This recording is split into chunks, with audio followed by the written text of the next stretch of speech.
Swami ji, kidney के stone को हटाया जा सकता है, ये बार बार हमने सुना लोगों से। गॉल ब्लैडर में जो स्टोन होता है वो नहीं हटता। ये आपने पूछ लिया, ये पत्थर चटा से जुड़ा हुआ है। मैंने ये अभी भी मैं सैकड़ों लोगों से मिल चुका हूँ, मेरे उनके पास पूरा डेटा है, रिपोर्ट है। मेरा भी ये विश्वास ऐसे नहीं आ गया जब मैंने देखा कि लोगों ने लिथोम का प्रयोग किया। लिथोम हम एक औषधि बनाते हैं पथरी के लिए, लिथोम का प्रयोग किया और साथ में पत्थर चटा के 3-3 पत्ते सुबह दोपहर शाम खिला दिए।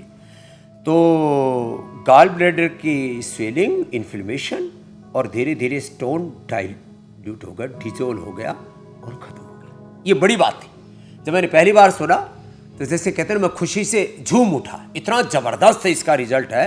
पत्थर चटा के 3-3 पत्ते सुबह दोपहर शाम 3 बार लें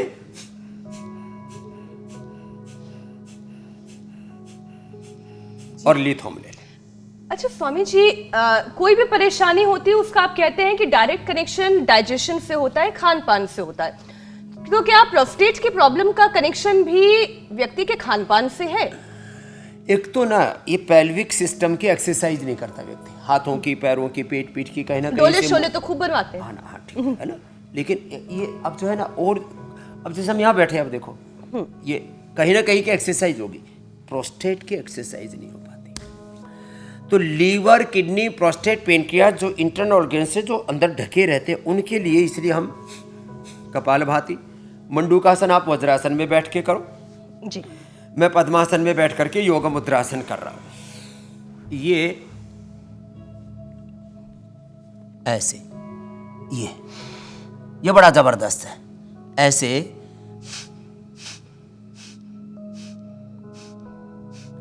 तो इससे पाचन तंत्र अच्छा हो जाएगा। और जिनका पाचन बहुत ज्यादा गड़बड़ है, सर्वगल क्वाथ और लिवोग्रिट, लिवामृत भी हम बताते हैं, भूमि अम्ला, पुनर्नवा, मकोई हम कहते हैं। ये सब सीजन में सब जगह पूरे देश में सब दूर उपलब्ध होती है, उसका प्रयोग कर लें। सबसे अच्छा है एक अनार 100 बीमार, अनार, पपीता, सेव खाली पेट खा लो साहब, पेट पाचन तंत्र इतना अच्छा हो जाता। फिर ये जो जंक फूड है, फास्ट फूड है, इनसे तो बचना पड़ेगा। जो जंक फूड, फास्ट फूड बहुत खाते हैं, जो सॉफ्ट ड्रिंक, कोल्ड ड्रिंक और फिर तो ड्रिंक करते हैं, उनका तो पाचन तंत्र गड़बड़ होगा ही होगा। देखो कितने बावले लोग हैं आजकल। एक भ्रम फैला रखा कुछ लोगों ने, पहले गिलोय के बारे में फैला है कि गिलोय खाएंगे तो लीवर खराब हो जाएगा।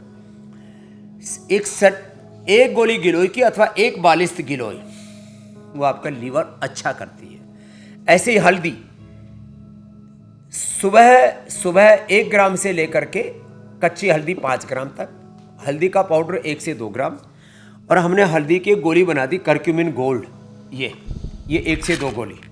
ये इतना यदि खा ले ना तो ये तो कैंसर से लेकर के और ब्लड कैंसर से लेकर के, इम्यूनिटी से लेकर के, कफ, कोल्ड और वात और कफ रोगों के लिए परम औषधि है। इसमें हल्दी में 5% जो है एक्टिव करक्यूमिन होता है, इसमें 95% एक्टिव करक्यूमिन होता है। सोना, ये सोना है, देखो सोने जैसी गोलियां लग रही है ना, जैसे 24 कैरेट सोना हो। इससे आभूषण तो नहीं बनते, लेकिन आपका शरीर सोने की तरह चमकने लगता है, आपका शरीर ही आभूषण बन जाता है। क्या बहुत उम्दा। स्वामी जी, मतलब अगर हम मंडूकासन करेंगे और वो सारी एक्सरसाइजेस जिसमें दबाव पेट पर पड़ता है, तो हमारे ऑर्गन्स भी अच्छे रहेंगे, गति में शक्ति है, बिना गति के दुर्गति है। बिल्कुल बिल्कुल।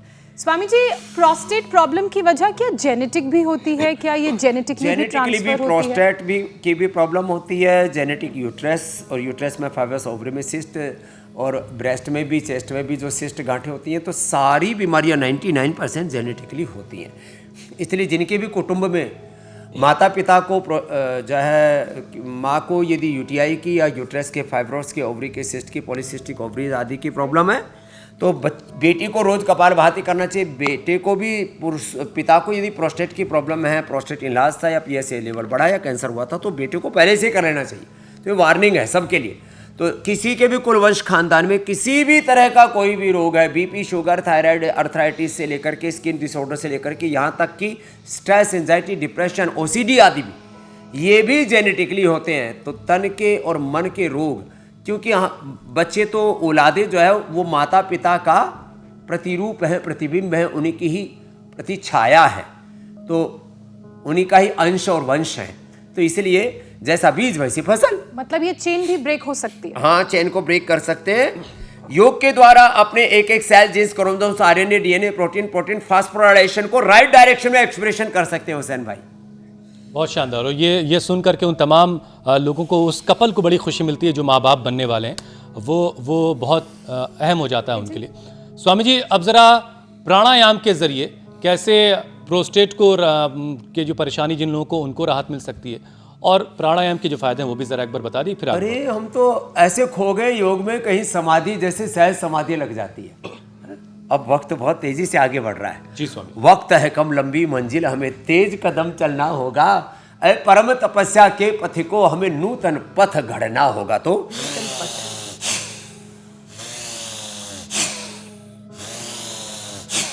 less oxygen supply is the main cause of all diseases, and proper oxygen supply is the ultimate remedy, ultimate medication for all diseases.